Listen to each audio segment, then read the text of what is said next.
네, 안녕하십니까. 리더스타 부동산 강민희 소장입니다.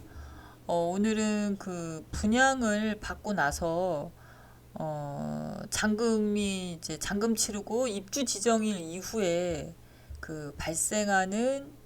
제세 공과금과 관리비. 그러니까 만약에 입주 지정일까지도 이제 잔금을 치르고 소유권 이전 등기를 받지 못했다면 이제 관리비가 나오잖아요. 그래서 그거에 대한 그 부담은 누가 부담을 해야 되는 거야냐에 대한 그 판례 내용이 있어서 한번 그 내용을 오늘 확인해 보겠습니다. 요거는 이제 부당이득 반환금, 예, 그 반환에 대한 내용인데요. 이거는 이제 아파트 공급 계약서, 아파트 그 분양 받을 때 내용입니다. 그래서 이게 집합 건물에 관한 내용 같아서 저희 그 지식산업센터도 이거에 준해서 나오지 않을까 싶어서 한번 요거 판례를 그냥 쭉 한번 읽어 보겠습니다. 좀 지루합니다. 네. 그래서 계약서를 보시면 저희 지식산업센터 계약서에도 요 내용이 나옵니다. 그 입주 지정일 이후에 발생하는 제세 공과금에 대하여는 입주 및 잔금 완납이나 소유권 이전 유무에 관계없이 수분양자가 부담한다. 요 내용이 나오거든요. 그래서 요게 지금 이 제세 공과금이나 관리비를 수분양자에게 전가시킬 수 없다고 보는 게 합리적인 해석이다. 요게 판결 요지입니다.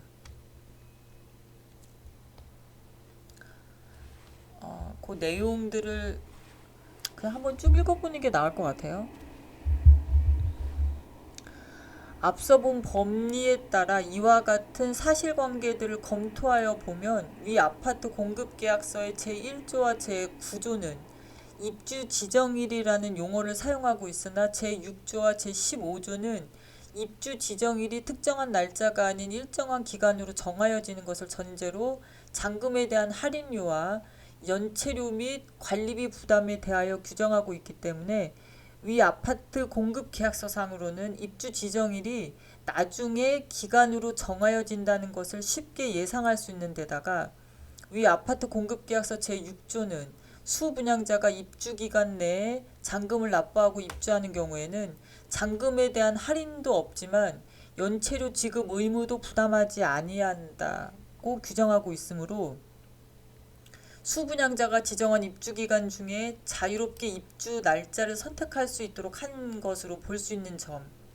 위 아파트 공급계약서 제15조는 수분양자가 지정된 입주 기간 내에 입주한 경우에 관리비 부담 문제에 관하여는 전혀 언급을 하지 않은 채 수분양자는 입주 기간 내에 입주하여야 하고 그 이후에는 수분양자가 입주 여부에 관계없이 관리비를 부담하여야 한다고 규정함으로써 위 아파트 공급계약서 제15조가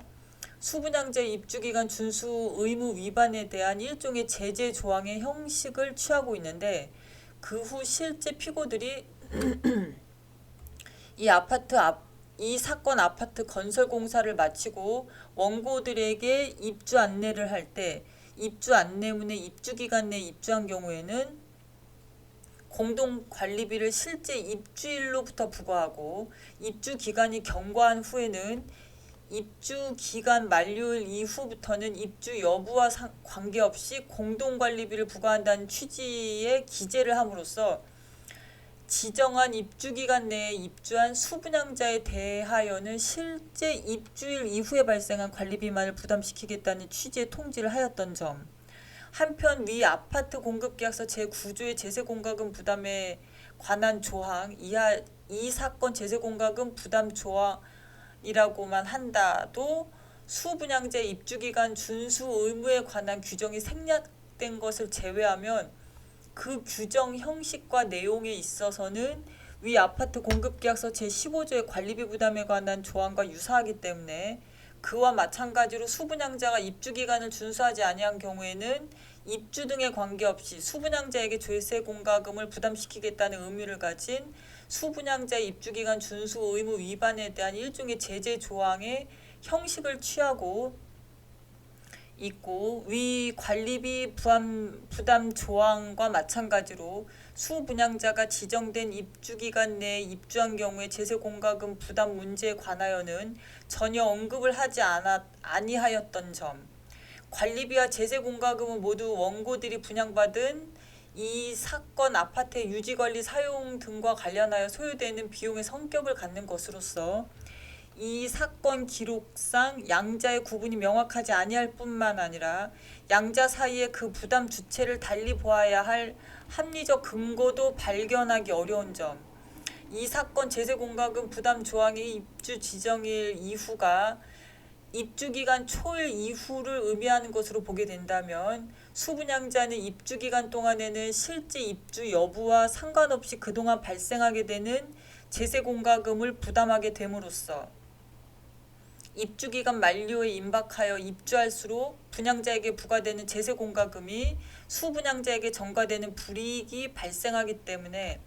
수분양자가 지정된 입주기간 중에 자유롭게 실제 입주 날짜를 선택할 수 있도록 규정한 위 아파트 공급계약서 제6조의 규정의 취지에 어긋날 수 있고, 수분양자의 입장에서도 지정된 입주기간 중에는 자유롭게 입주 날짜를 선택할 수 있는 데다가 위에서 본 바와 같이 위 아파트 공급계약서의 입주기간 내에 입주하는 경우에 관리비나 제세공과금의 부담 문제에 관하여 전혀 언급되어 있지 아니하기 때문에 지정된 입주기간에 입주하는 경우에는 실제 입주한 날로부터 관리비와 제세공과금을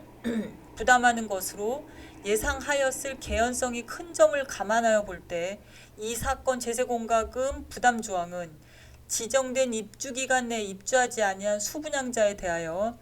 입주 여부와 상관없이 입주기간이 경과한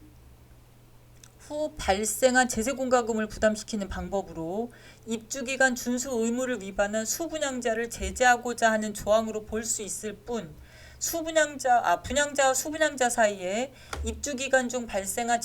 제세공과금의 부담 관계를 정한 조항으로는 볼 수 없으므로 위 제세공과금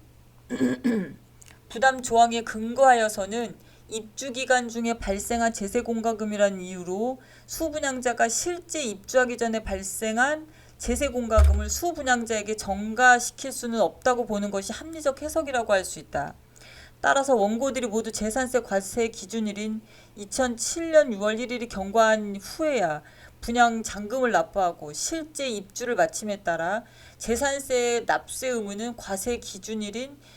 2007년 6월 1일 당시의 소유자인 피고들에게 귀속하고, 앞서 본 바와 같이 피고들은 이 사건 제세공과금 부담 조항에 근거하여서는 원고들에 대하여 자신들이 납부한 재산세 상당액의 지급을 구할 수 없기 때문에 피고들은 원고들로부터 재산세 상당액을 지급받음으로써 법률상 원인 없이 같은 금액 상당의 이득을 얻고 원고들에게 같은 금액 상당의 손해를 입게 한 것이므로 원고들은 피고들에 대하여 위 재산세액 상당의 부당이득을 구할 수 있다. 원고의 이유 설시에는 다소 미흡한 점이 있으나 원심이 결론적으로 원고들의 피고에 대한 위 재산세액 상당의 부당이득 반환 청구권을 인정한 것은 정당하고, 결국 거기에 법률행위 해석에 관한 법리 오해로 판결에 영향을 미친 위법은 없다. 이런 식으로 지금 내용이 나왔습니다. 그래서 이 내용은 지금 뭐 저희는 이제 지식산업센터 같은 경우는 재산세나 이런 제세공과금에 대해서 그렇게 민감하지 않기 때문에 지금 그쪽 부분에 대해서는 사실 그렇게 큰 이슈가 되고 있지는 않은데, 지금 이제 관리비 부담에 대한 얘기가 나왔습니다. 그래서 사용 수익하고 있는 진짜 소유주가 누구인지, 그 소유주가 부담하는 게 맞다라는 그런 내용인 것 같습니다. 오늘은 이게 지금 조금 뭐 문제가 된 적이 있어서 요거에 대해서 오늘은 판례를 한번 찾아서, 지식산업센터에 대한 내용은 아니지만 집합건물에 준해서 아파트와 관련된 요건 이제 제세공과금이고,